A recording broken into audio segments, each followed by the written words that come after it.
Bumitirang ba ka jala Meghalaya Conrad ke sangma ula penksan ba ka jingyap ki khun sniang tang chisi lani arsngi hadien melasam se kinong rep nongri jingri kadai namar ka jingjangai lenti habaket baba yaki om nakadaw kanu ka jingpang kani ka jingpen kesan mentirang ba kadai halo ki kaipot kubor ki balapen pau ba ki khun sniang ki balasam da ka sarkar Meghalaya Democratic Alliance hak jingalam khamat ka NPP lengba ka program jingrap balatep kum ka rural bagyat pigri scheme kilayap no tang sisngi lani arsngi bat ki badang imru kimlong ki bakoi bakhya bat ki papang suai.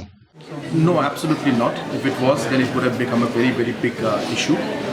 The piglets have to travel almost 2 to 3 days while they are being transported from different parts of the country today. And obviously in tough situations, difficult situations, transportation of thousands of piglets can have casualties. And that is what has happened.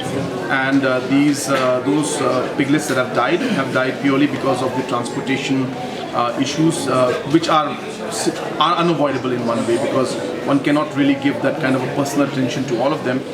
So there are deaths that happen, but it is not because of any kind of disease or anything like that, which is being made to look as if it's that.